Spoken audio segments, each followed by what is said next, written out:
Billionaire ignores his pregnant wife's calls.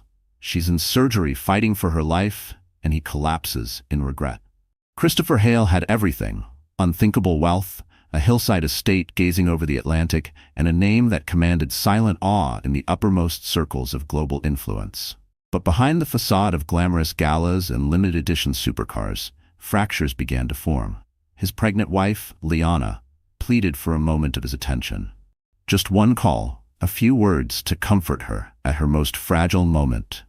Christopher, however, was engrossed in sealing multi-billion-dollar ventures and networking with the world's elite, rejecting every call she made. He didn't know that Liana was on the brink of the most harrowing fight of her life, and soon he would be forced to face the weight of shattering remorse. Christopher Hale wasn't born into affluence. He fought his way up with raw talent, iron resolve, and a streak of fearless ambition. By age 20, he was already gaining notoriety as a sharp-minded tech innovator, having founded a niche software company that quickly caught the attention of major investors like Benchmark Capital and Lightspeed. By 25, he had exited with an 8-figure deal. It wasn't long before headlines began calling him the next Elon Musk. Though Christopher always rejected comparisons, he wasn't interested in walking in anyone's shadow. From that moment, success poured in like confetti. His stocks soared. Strategic alliances sprang up from every continent. Within a few years, he joined elite philanthropic circuits, exchanging ideas with leaders like Melinda Gates at global health summits and forming ties with Oscar-winning celebrities. But beneath every handshaking photo op and dazzling interview, Christopher carried memories of coding in a dim Brooklyn apartment, living on microwave noodles, working straight through the night. Those memories fueled his grit in boardroom battles and his unrelenting refusal to ever live in scarcity again. The estate he now called home stood high atop a coastal ridge in Newport, a breathtaking architectural statement in glass and steel. Its expansive windows revealed uninterrupted views of ocean and skyline. A rooftop helipad, a mirrored pool, and gardens that rolled toward the sea announced to the world that Christopher Hale had, without question, arrived. The tabloids called it the Hale Fortress. But Christopher shared it with someone far more important than any of that: his wife, Liana. Liana Rowan Hale came from a working-class family. She was warm-hearted, generous, and fiercely dedicated to helping those in need. Their love story read like a modern-day fairy tale. Christopher had noticed her at a grassroots fundraiser in Charleston, a modest event supporting a children's outreach clinic. While most eyes stayed fixed on the VIPs and clinking champagne flutes, Christopher's gaze landed on a quiet corner where Liana knelt beside a small boy in a wheelchair. She was gently encouraging him about his upcoming operation, her soft voice soothing his anxiety. Her kindness, Christopher realized, was both humbling and magnetic. He approached her, unusually nervous, a stark contrast to his boardroom confidence, and they discovered a mutual passion for impact-driven philanthropy. 6 months later, they were married on a private beach in the Virgin Islands, waves brushing the sand beneath a painted sky. The society pages splashed their wedding photos, showing a radiant couple who seemed to have it all. For a time, they truly did. He approached her, introduced himself shyly, an unusual moment for a man who typically closed multi-million-dollar contracts without flinching, and discovered they both had a deep-rooted passion for humanitarian work. 6 months later, they exchanged vows on a secluded beach in Turks and Caicos, with the waves lapping gently at the shore beneath a spectacular golden sunset. The photos graced the pages of glossy lifestyle magazines, capturing a glowing couple who seemed to personify hope and happiness. At first, their marriage felt like a dream. They traveled together for both work and leisure: Paris, Seoul, Cape Town, always taking time to immerse themselves in the local culture. Where Christopher's business instincts shone, Liana's compassion and openness won hearts. She became a vocal supporter of maternal health initiatives and started advocating for healthcare reform in underserved regions, leveraging her platform as Mrs. Hale to drive meaningful change. But as the years progressed, Christopher's ventures expanded. The deals became larger, the stakes higher, and the nights longer. Late hours at his downtown headquarters began to replace quiet dinners at home, and the steady hum of back-to-back phone calls began intruding on their once sacred time together. He was no longer the hopeful young founder full of lofty ideals. He had evolved into a formidable figure in the global market, his life dominated by corporate boards, international acquisitions, and high-stakes negotiations. Every minute offline felt like a liability to him, a chance for a competitor to move faster, push further. Liana sensed the change. At first, she would remind him gently that time together mattered. "We still have us. Don't lose that," she would whisper whenever she found him pacing at 3 a.m., glued to a conference call with partners in Hong Kong. He'd kiss her forehead and promise just 5 more minutes before disappearing into his study for the rest of the night. When Liana found out she was pregnant, her entire being lit up with uncontainable joy. She looked forward to filling their grand estate with warmth and laughter. She imagined a softly decorated nursery, a wooden rocker by the window, and nights filled with lullabies and whispered bedtime tales. She pictured Christopher powering down his phone in the evenings so they could marvel together at the miracle of creating a life. But the timing of her pregnancy collided with a volatile financial landscape that demanded Christopher's undivided focus. Global markets were swinging unpredictably, investor confidence was shaky, and supply chains were crumbling under pressure. Each day felt like a crisis to manage, a storm to outrun. Instead of stepping back, Christopher pushed harder. He told Liana, "This is all for the baby.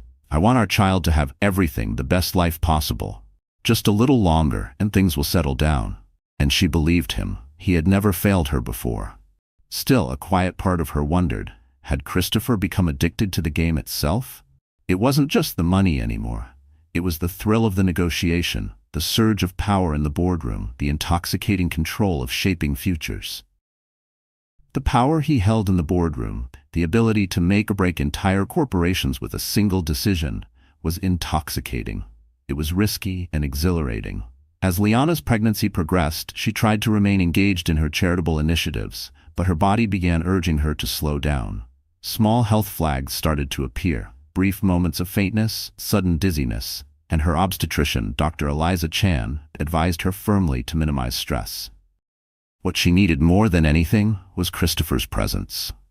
But more often than not, when she called him, the line went unanswered. Late at night, she'd wake up to find the space beside her in bed still empty. The house staff would offer her chamomile tea or warm compresses, doing their best to comfort her. But it wasn't what she needed. She needed Christopher's embrace, his voice, his reassurance. She needed to feel like she wasn't carrying this transformation alone. Still, she held on to the hope that once their child was born, he would see. He would cradle their newborn in his arms and realize that no deal, no acquisition could ever compare. She clung to that belief with every gentle kick inside her, whispering promises to the life growing within her. But fate, unbeknownst to them both, had its own plan. The signs of serious pregnancy complications were already present, subtle but ominous, quietly gathering strength, waiting for one misstep to tip everything into chaos. To outsiders, Liana's pregnancy appeared smooth and radiant. Her face glowed, her smile was serene, and her tailored maternity gowns flattered her growing figure. She continued making appearances at benefit events, though less frequently, and she sat for interviews promoting maternal health care, advocating for policy shifts to protect mothers and children. But beneath that poised exterior, her body was trying to speak. She noticed herself getting winded from simple tasks. Standing too long blurred her vision. Walking up the grand staircase left her heart pounding so loudly it echoed in her ears. And sometimes in the quiet of the night, she felt a tightness in her chest, an unsettling weight she couldn't quite name. Each time she brushed it off. This must be typical pregnancy discomfort, she reasoned. Dr. Chan had once said that no two pregnancies were the same. Each came with its quirks. So Liana convinced herself this was all normal. It was all part of the journey, she told herself. Her checkups with Dr. Eliza Chan initially seemed routine. A leading obstetrician at the prestigious Marlowe Medical Center in Boston, Dr. Chan had handled countless high-profile pregnancies. She scheduled monthly appointments, always ending each session with a gentle reminder, "If anything feels unusual, Liana, don't hesitate to call." Liana listened, but a part of her, didn't want to be that overly anxious first-time mom who ran to the doctor with every minor ache. "Dr. Chan, I've just been feeling more tired than I expected," she admitted quietly one afternoon as she sat in the softly lit consultation room. The walls were lined with framed photos of smiling couples holding newborns, testaments to Dr. Chan's reputation. "That's not unusual," Dr. Chan replied kindly. "But your blood pressure has been trending a bit higher than I'd like. I want to keep an eye on that." "High blood pressure?" Liana echoed, startled. She'd always been healthy. "It may not be serious, but we do watch for signs of preeclampsia in pregnancies like yours. We'll run some labs, check your protein levels. No need to panic, but definitely take it easy. Try to rest. And if anything changes, headaches, dizziness, vision disturbances, you come straight in, all right?" Liana nodded, promising she would.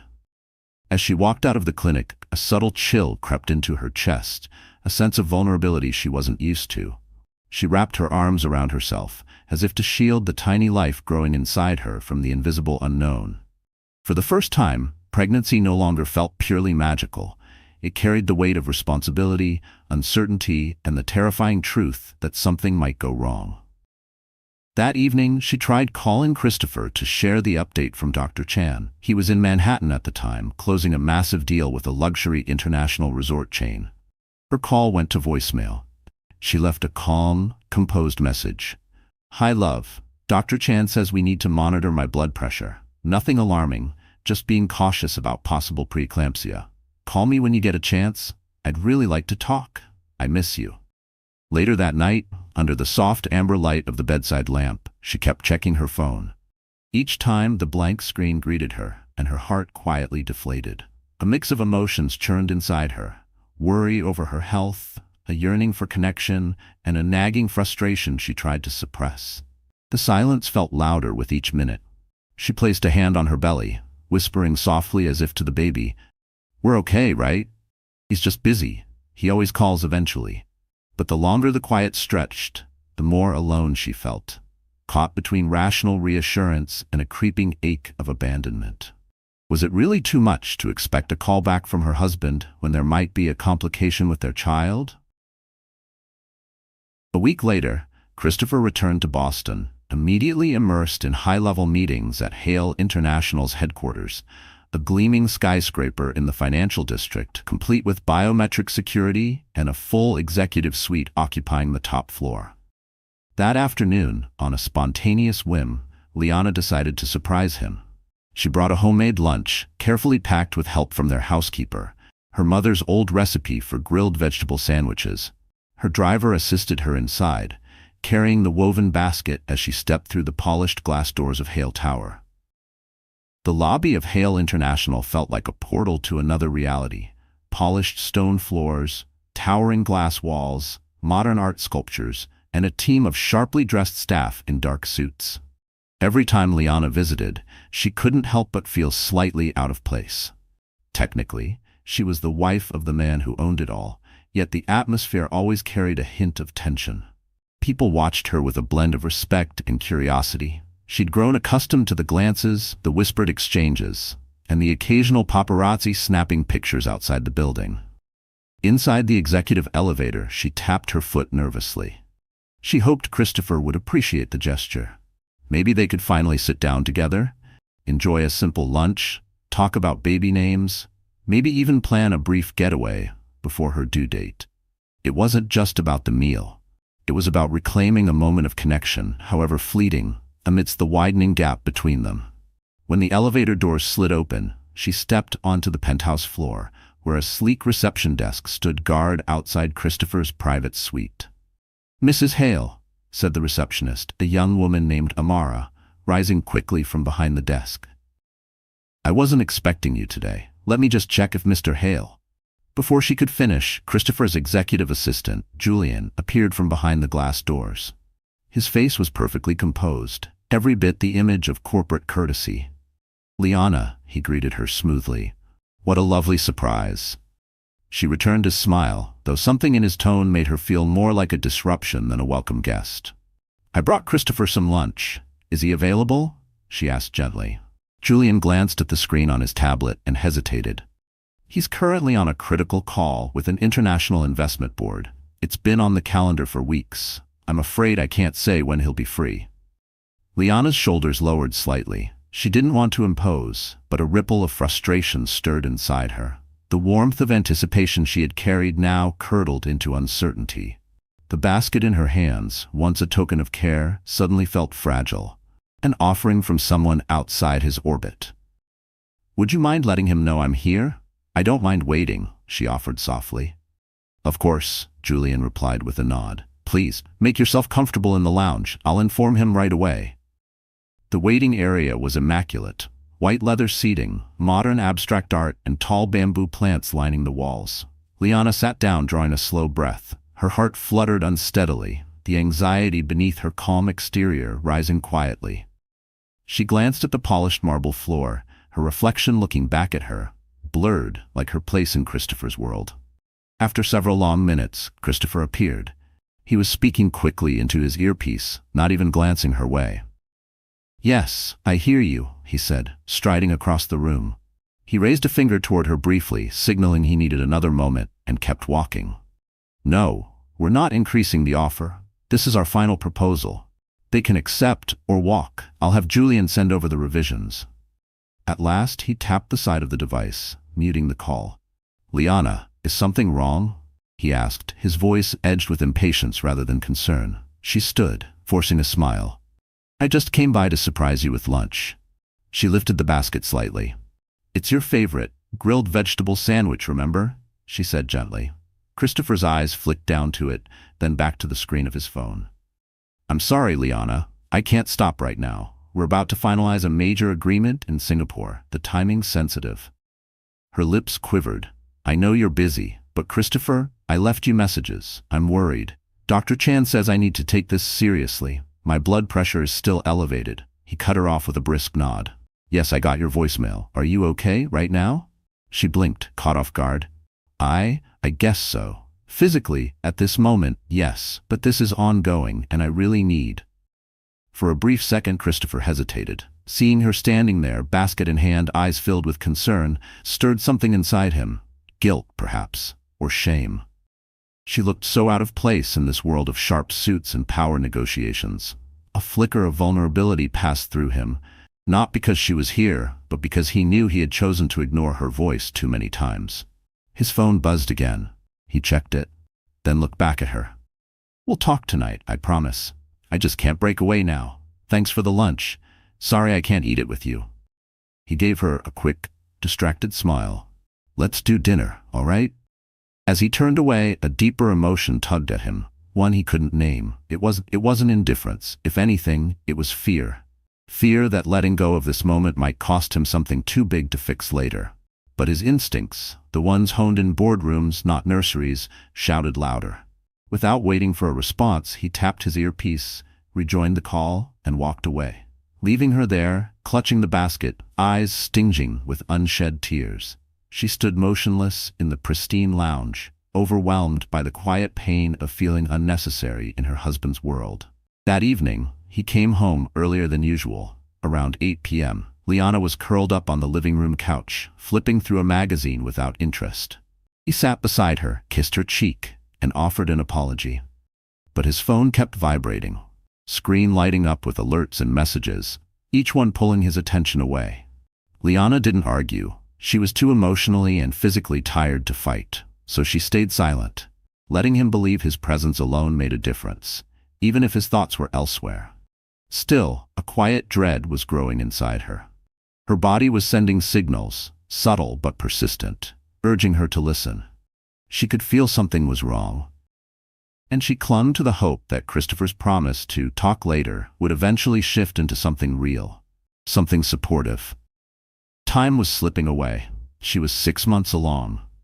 1,000 fears haunted her thoughts, but none of them could compete with the reality that Christopher's world spun faster every day, while their child's heartbeat beat softly in the background, unnoticed.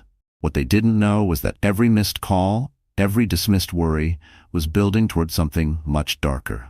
Each silence was a brick in the path to disaster. In the following weeks, Christopher's life only accelerated. Hale International was entering a period of rapid expansion, launching luxury hotels, upscale commercial properties, and a groundbreaking series of wellness retreats that promised to redefine holistic travel. Across continents, executives whispered his name with admiration. He was hailed as a visionary who could spot a trend before it even existed and turn it into gold.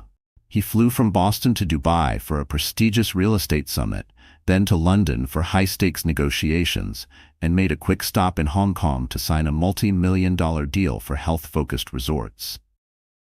With each headline, he became more myth than man, an untouchable billionaire with a golden instinct. Lifestyle magazines lined up for exclusive interviews, hailing him as the Renaissance entrepreneur of his generation. Amidst the chaos of global meetings and red-eye flights, Liana's calls and texts began to feel like inconvenient disruptions in Christopher's tightly scheduled days. He still loved her, he told himself that often, but hearing her voice on the line reminded him of things he didn't feel equipped to face. He convinced himself she was exaggerating. After all, Dr. Chan hadn't said anything that sounded truly alarming. So each time Liana's name lit up on his screen, he mentally promised himself to return the call. But there was always another meeting, another negotiation, another fire to put out. Back in Boston, Liana was far from okay.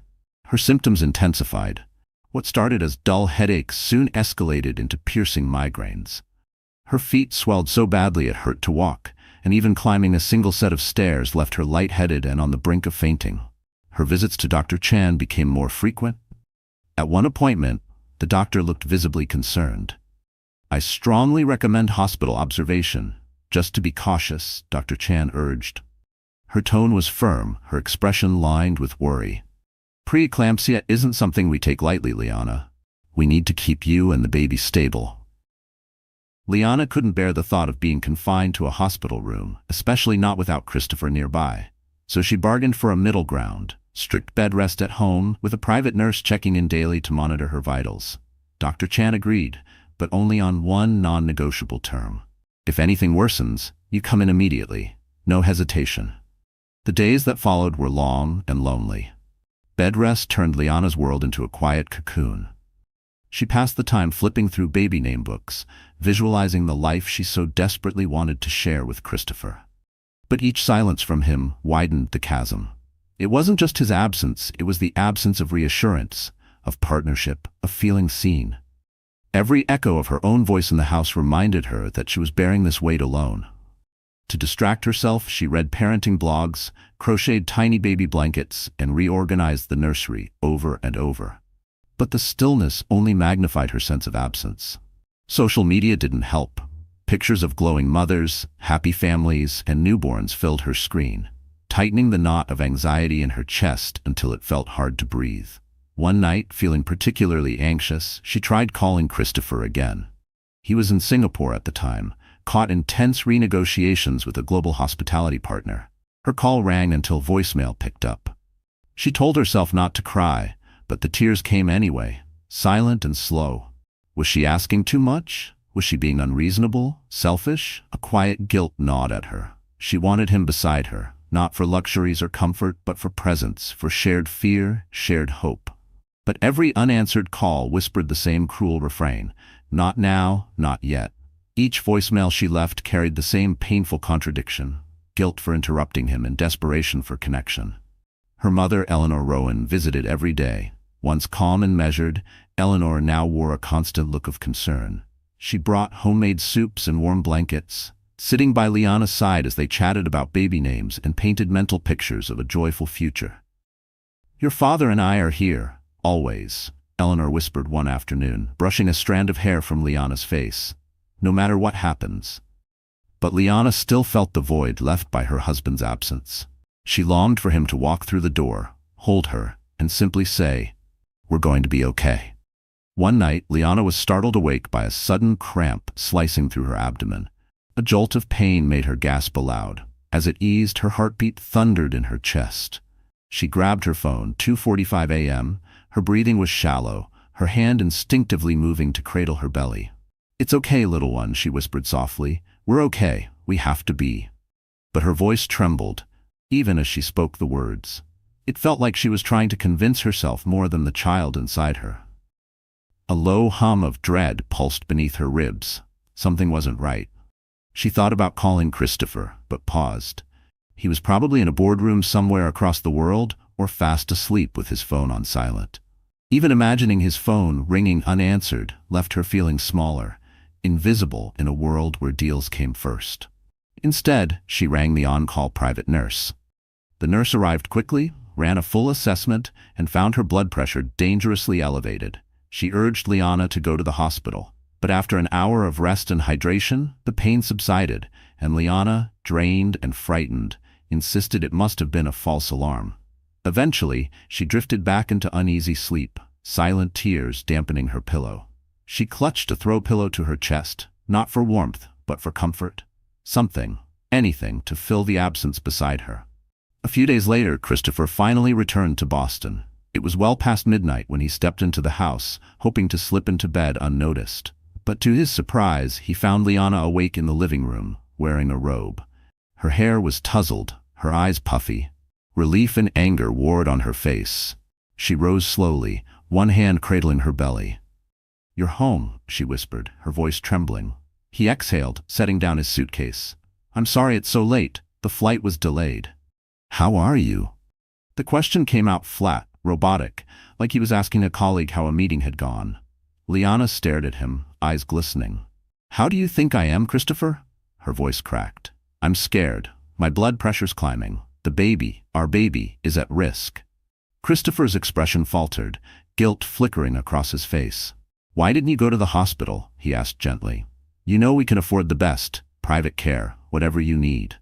She shook her head, anger swelling beneath the exhaustion. "That's not what I need," she snapped. "I need you, my husband, my partner, someone who answers the phone when I'm scared I might lose our baby. The nurses have been wonderful. My mom has been by every day. But they're not you." Her voice cracked again, and her fingers curled instinctively around the edge of the robe, as if holding herself together was the only thing keeping her upright. He moved closer, arms reaching out, but she stepped back, her eyes swimming with hurt. The rejection hit him hard. He could finally see the weight she'd been carrying alone, the distance he'd created. Still, somewhere deep inside, he bristled. He had been working nonstop, for her, for the child, for the life they were building. "Liana," he said evenly, fighting to stay composed. "I know you're scared, but you have to understand I'm juggling enormous deals. These aren't distractions. They're about building generational wealth for our family. For our child." She looked at him in disbelief, like she no longer recognized the man standing in front of her. "I'd trade all the wealth in the world for a healthy baby and a present husband." Her words hung in the air, taut and heavy.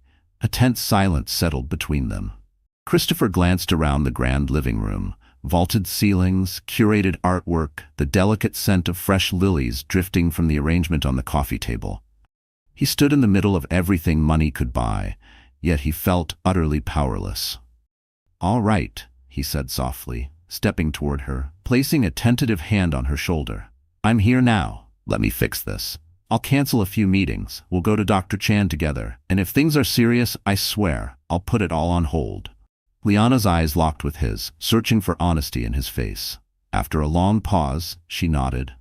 "I just need you to mean it this time. No more ignoring me." "I promise," he replied, gently pulling her into his arms, careful not to press too closely to her belly. She rested her head against his chest, her tears soaking quietly into his shirt. For that fleeting moment, they were together, bound by love and a fragile vow of something better. Then his phone buzzed. Both of them froze. Christopher silenced it immediately, but the room filled once more with unspoken tension. Liana closed her eyes, willing this moment to be the turning point, hoping he would finally choose her and the baby over the endless clamor of boardrooms and business. In the days that followed, Christopher did try. He adjusted his schedule, moved meetings to early mornings or late nights so he could accompany Liana to her doctor visits. He drove her to Marlowe Medical himself. Dr. Chan was cautiously optimistic, but continued to emphasize the risks of preeclampsia. She insisted on strict monitoring, minimal stress, and vigilance at home. Christopher helped Liana to the couch, brought her glasses of water, and sat beside her as they talked about baby names. The intimacy felt delicate, like a soap bubble suspended in air, too fragile to touch. They were trying, but the outside world didn't stop. Deals still demanded signatures. Investors still expected FaceTime. Even as he carved out space for her, urgent messages still found their way in. Some nights, Christopher was up until 3 a.m. on international calls. Liana would wake, watching the soft glow of his phone light up his strained face. He'd sense her gaze, slip quietly back into bed, kiss her forehead, his way of saying, "I'm here," even if part of him wasn't. Their foundation wobbled on uncertain ground.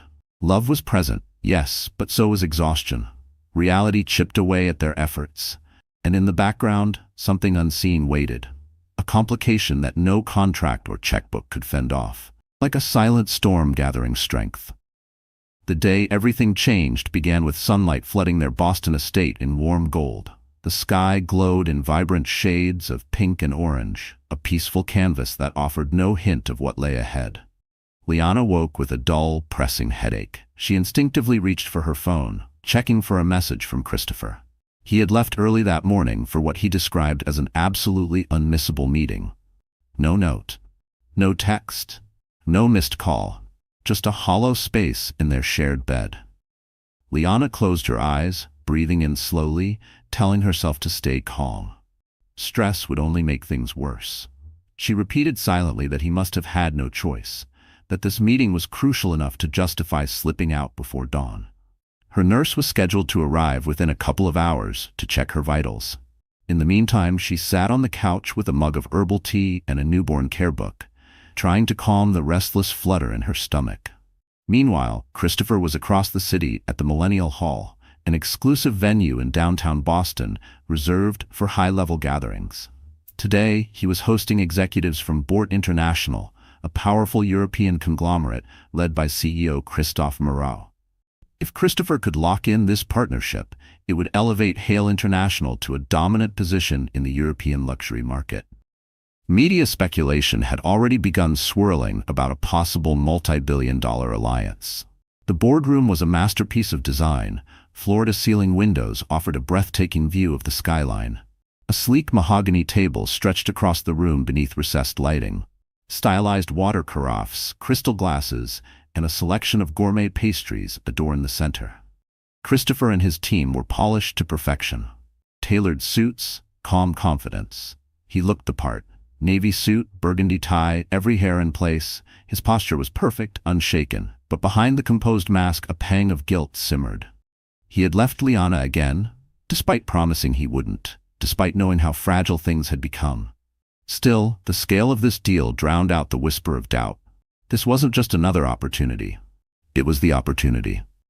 The meeting began with pleasantries and a meticulously prepared presentation showcasing the synergies between Hale and Bort. Projections in the billions, global expansion, market dominance. By mid-morning, the conversation had shifted into detailed negotiations. Questions flew, terms adjusted, timelines discussed.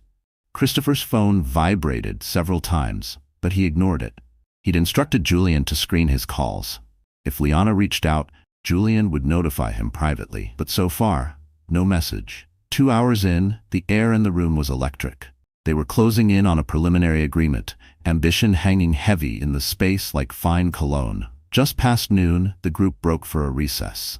Christopher stepped into the corridor, finally glancing at his phone.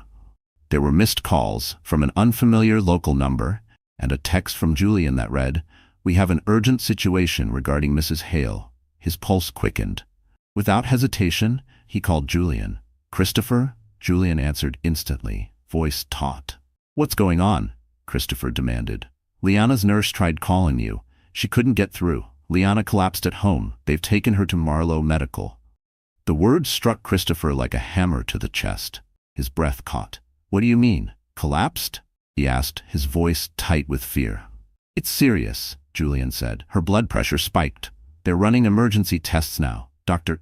Chan is with her. You need to get there." Christopher ended the call without replying. A chill settled in his bones as his fingers went numb.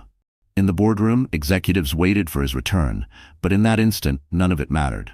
Only Liana. He stepped back into the conference room, face pale, voice unsteady.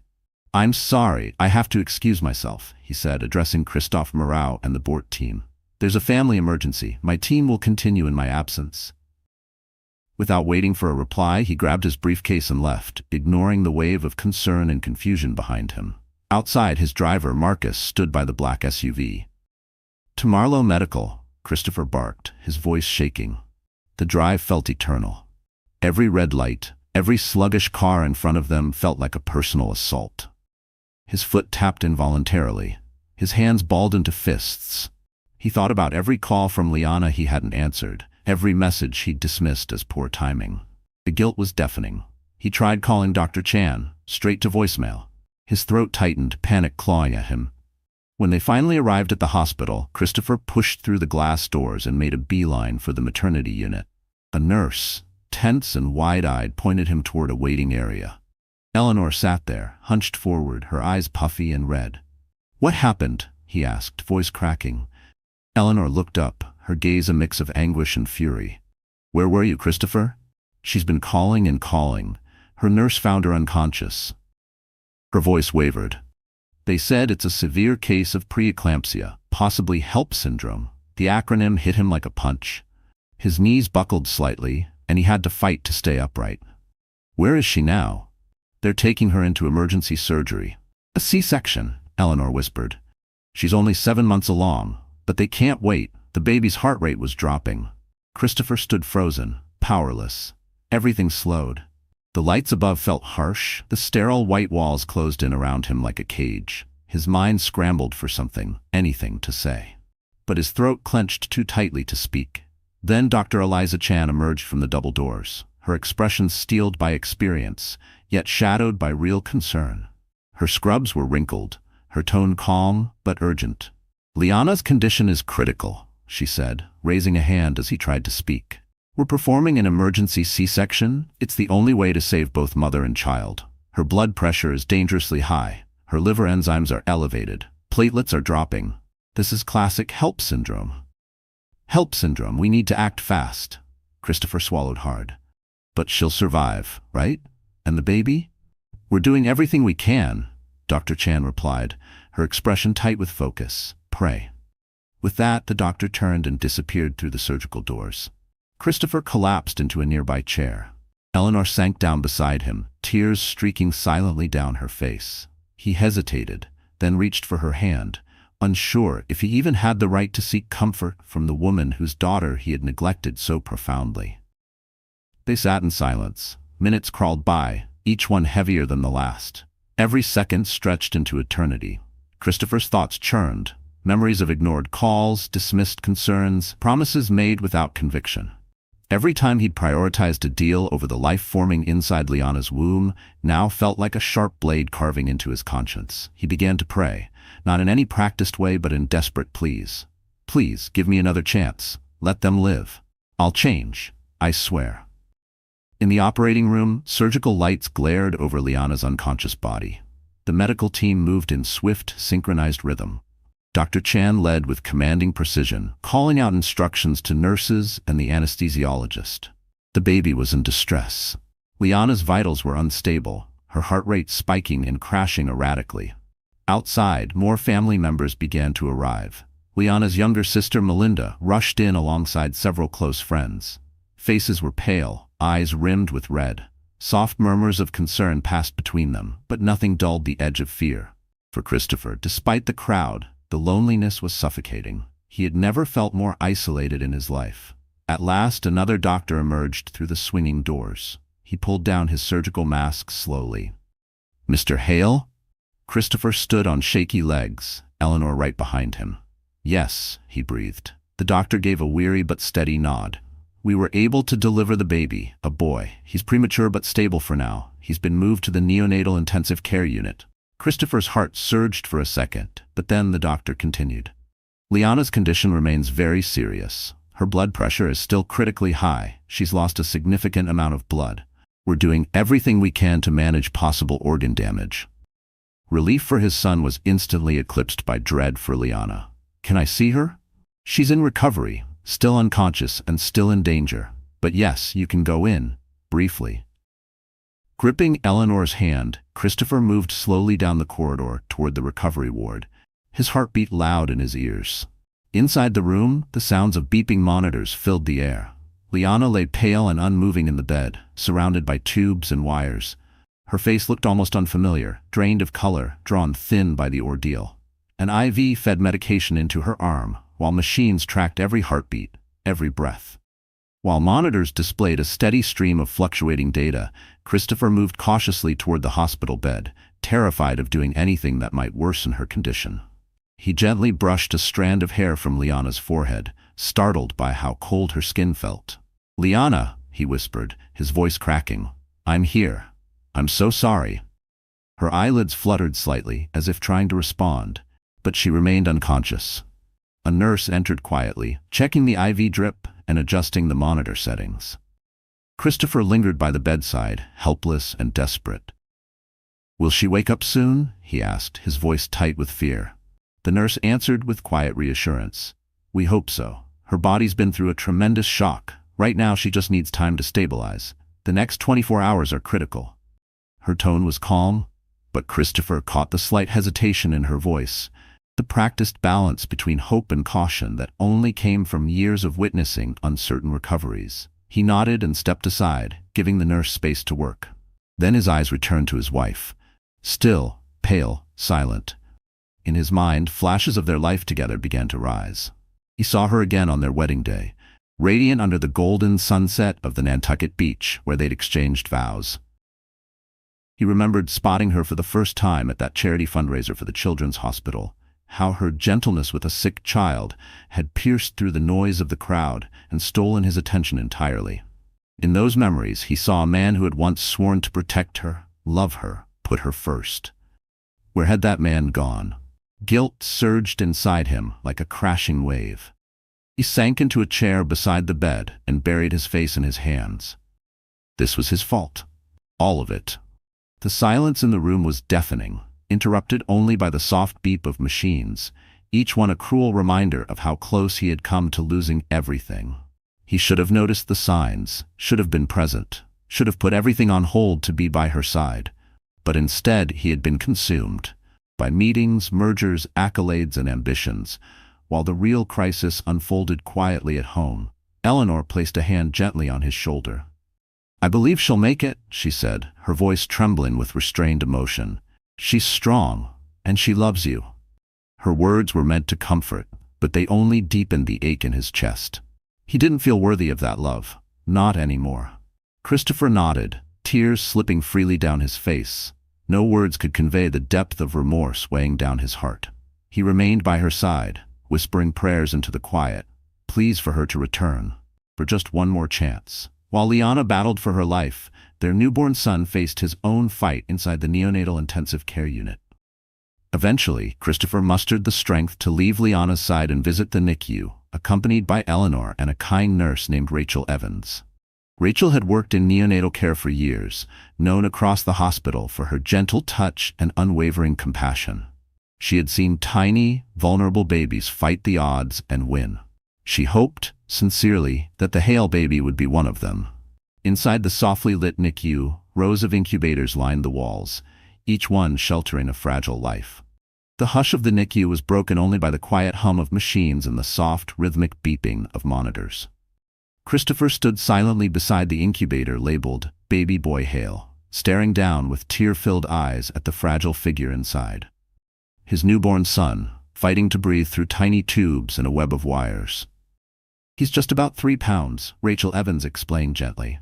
"He's on oxygen support, but he's responsive. We're monitoring him closely for any signs of infection or complications." Eleanor brought a trembling hand to her chest, tears slipping freely. "He's so small." Christopher couldn't respond, his throat clenched under the weight of emotion, fear, awe, and a sudden, overwhelming rush of love he hadn't been prepared for. At last, he found his voice. "He's perfect," he whispered. In that moment, seeing his son so defenseless, the full reality of fatherhood hit him with devastating force. All the money, the accolades, the empire he had built, none of it mattered here. None of it could guarantee safety, health, or a happy ending. He realized then how utterly powerless he felt. No amount of strategic vision, no clever negotiation could shield this tiny life from harm. The vulnerability shook him to his core. He gently placed his palm against the incubator's glass. "Hey, little guy," he murmured. "I'm your dad, and I promise, as soon as you and your mom are better, I'm going to be there for you, always." Eleanor wrapped an arm around his shoulder. "He'll make it," she said, her voice thick with hope and fear, "and so will Liana." But as the hours passed, relief remained out of reach. Despite rounds of medication, blood transfusions, and constant monitoring, Liana's condition remained critical. She was moved to the ICU, where Dr. Chan and a rotating team of specialists worked tirelessly. Treatments were adjusted, test results were examined, but nothing normalized. Later, Chan approached Christopher, her face grave. "Her kidneys are under considerable strain," she said quietly, "and we're seeing early signs of liver involvement. We've done everything we can medically. Now, we wait. Her body has to fight. Wait." The word echoed in Christopher's mind like a curse. Time felt distorted, each minute stretching painfully. He couldn't sleep, barely ate. He walked the sterile hospital halls, his thoughts a blur of dread. Eleanor begged him to go home, even briefly, but he refused. Sleep felt like betrayal. Rest, like abandonment. As long as Liana was fighting, he couldn't allow himself even a moment of comfort. He wouldn't leave Liana now. Not when she needed him. Not after everything. One afternoon, he stepped outside for air. The hospital courtyard was quiet. A soft drizzle fell from the colorless sky, matching his mood exactly. He tilted his head back, letting the rain trace paths across his skin and cling to his lashes. A memory rose. Santa Monica, the charity fundraiser. The first time he saw Liana kneeling beside that little boy in a wheelchair, her eyes full of kindness and warmth.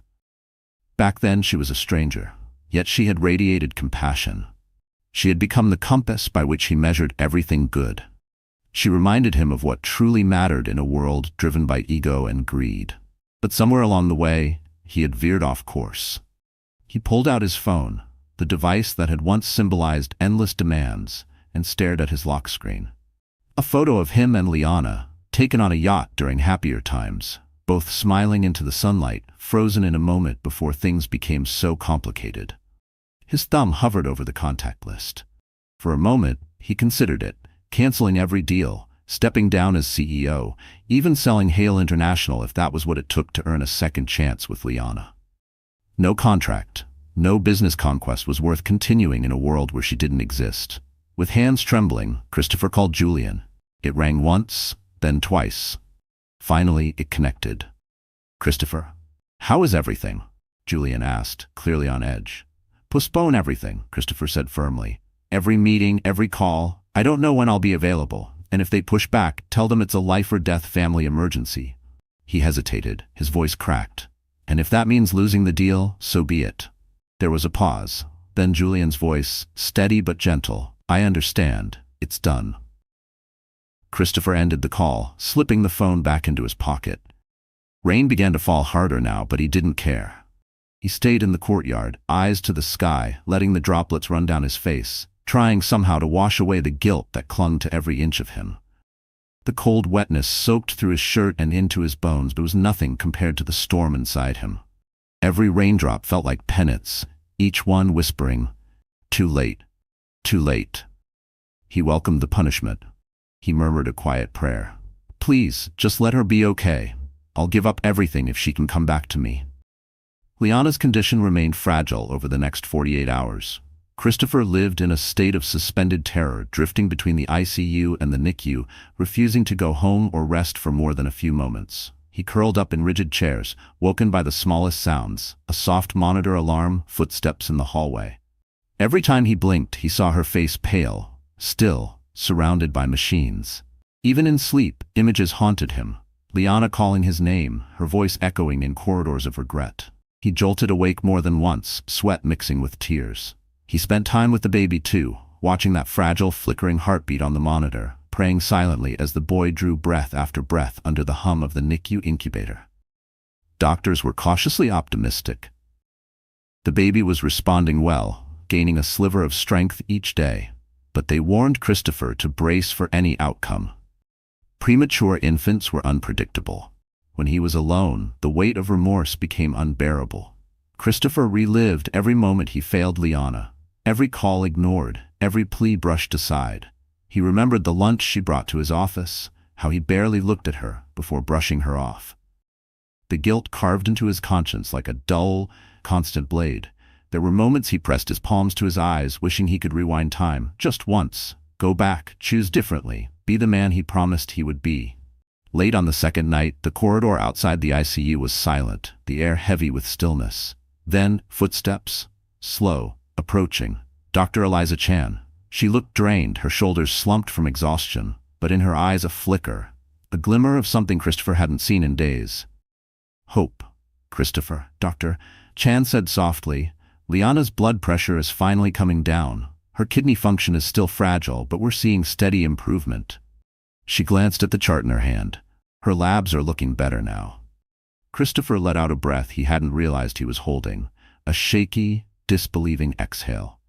His knees nearly buckled under the weight of relief, and for a brief second, the sterile hospital corridor seemed to blur before his eyes. So, is she out of danger? She's still in a critical state, Dr. Chan replied gently. But we're moving in the right direction. You can see her, but keep the visit short. She's in and out of consciousness. His heart pounding, Christopher followed Dr. Chan back into the ICU. Under the soft blue glow of the monitors, he saw her, Liana, eyes fluttering open. He rushed to her bedside carefully. Her gaze was blurry at first, but recognition flickered across her face. Liana, he whispered, tears already threatening. I'm here. She tried to speak, but all that came was a rough whisper. He pressed the call button, and a nurse arrived quickly with a small cup of water. Christopher gently lifted a straw to her lips, wetting them. The baby? She rasped, her voice faint but frantic. He's in the NICU, Christopher said softly, brushing hair from her forehead. He's doing well. They say he's strong. Just small. Relief ghosted across her face, but tears filled her eyes. Her fingers gripped the blanket weakly, as if anchoring herself to the moment, grounding the fragile hope inside her. I was so scared, she whispered, her voice cracking. I thought I'd never meet him. You will, he said, his voice breaking. You will, I promise. She looked at him, weak but direct. Her words were barely audible. You left me, she murmured, her lips trembling. I needed you. He bowed his head, shame washing over him. Her voice, though soft, cut deeper than any accusation. I know, he choked out, and I hate myself for it. I'm so sorry. Their eyes met, an exchange of sorrow and love and years' worth of emotion unspoken. Liana's hand reached for his, weak but sure. He clutched it, bringing it to his lips, letting silent tears fall. The soft beeping of machines filled the room. The nurse stepped forward gently. She needs rest now. With great reluctance, Christopher released her hand and stepped away. But for the first time in what felt like a lifetime, hope glimmered where despair had ruled. Liana was healing. Over the next days, her strength returned in small, steady increments. Her blood pressure stabilized. Her organs began recovering. She was moved out of the ICU and into a quiet recovery room where sleep came easier, uninterrupted by alarms. Each hour that passed without a setback felt like a gift, a chance at rewriting the story they almost didn't get to finish. She asked constantly about the baby. Finally, the doctors approved a short, supervised visit to the NICU. Christopher stood behind her wheelchair, hands lightly on her shoulders, eyes misting as he watched Liana reach into the incubator with trembling fingers, her hand resting gently on their newborn son's tiny fist. Their family, broken and bent, was beginning to mend. For a fleeting moment, the outside world disappeared. There were no boardrooms, no headlines, no curated online personas. There was only a mother's love, a father's gratitude, and a newborn whose fragile existence had triumphed against the odds. Liana's recovery was slow. Her body remained weak, her movements cautious, but her spirit grew stronger with each passing day. Due to the severity of her complications, she remained hospitalized longer than most postpartum patients, while their son continued to receive round-the-clock care in the NICU. But they were alive, bound together by a harrowing experience that made every breath feel like a second chance.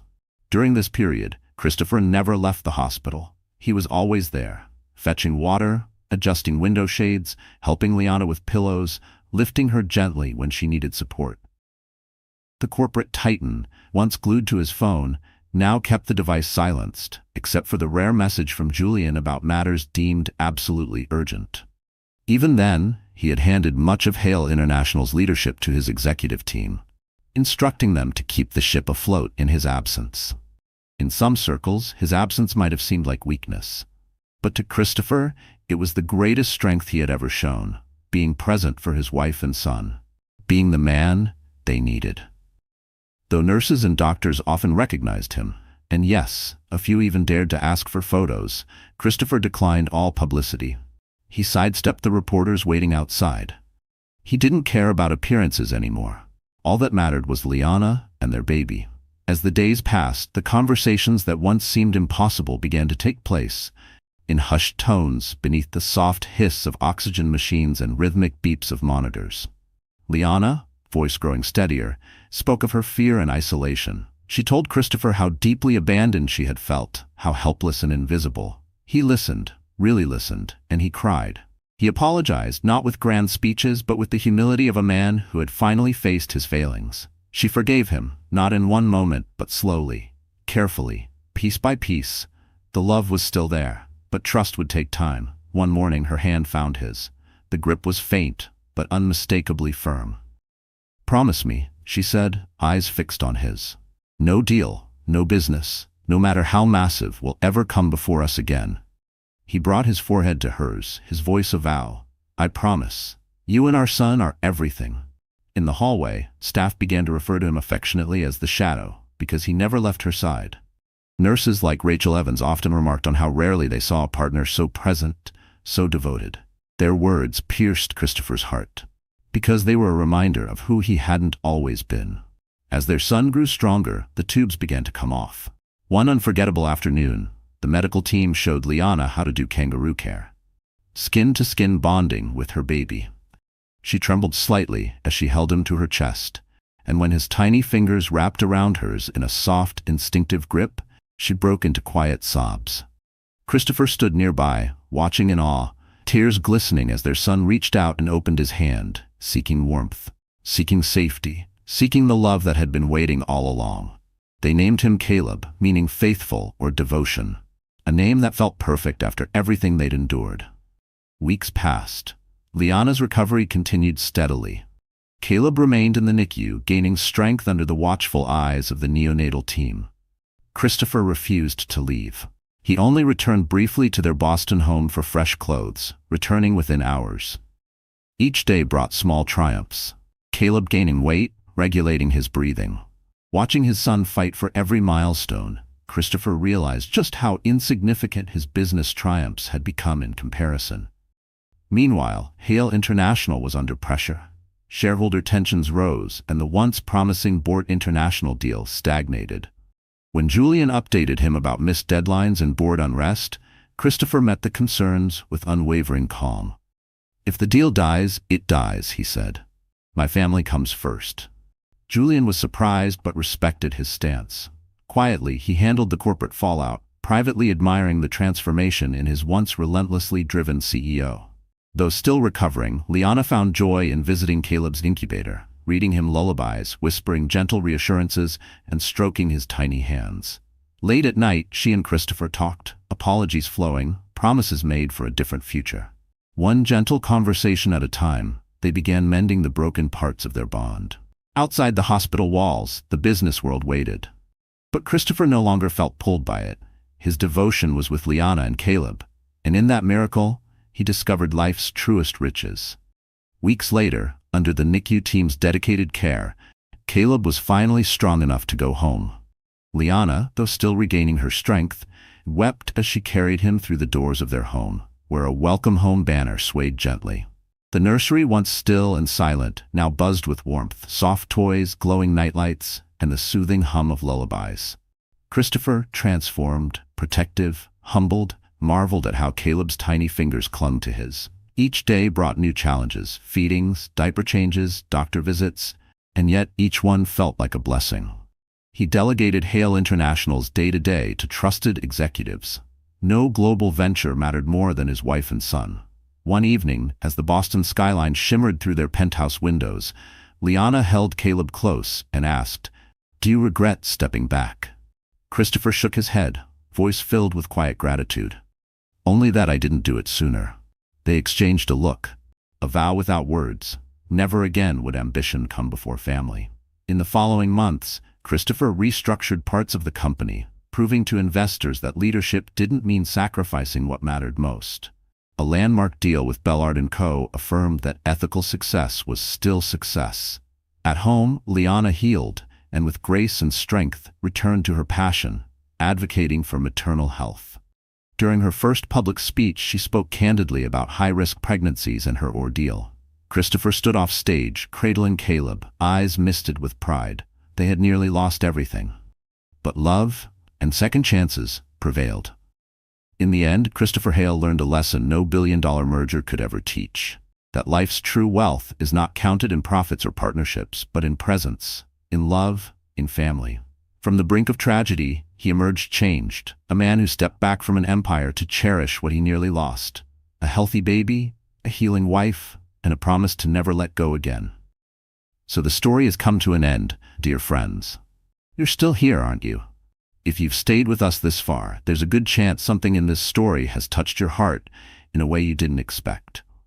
And now together, let's pause and reflect. This tale of Christopher and Liana isn't just about wealth or tragedy. It's a reminder of what truly matters when life strips away all the distractions. At its core, this is a story about presence, regret, and redemption. It speaks to all of us who've ever been too busy to pick up a call, too focused on success to see the pain in someone's eyes. In Christopher's fall and rise, we see ourselves. In Liana's quiet resilience, we remember the strength of love that asks for nothing but presence. The Stoics taught that true wealth lies not in possessions but in how we choose to live.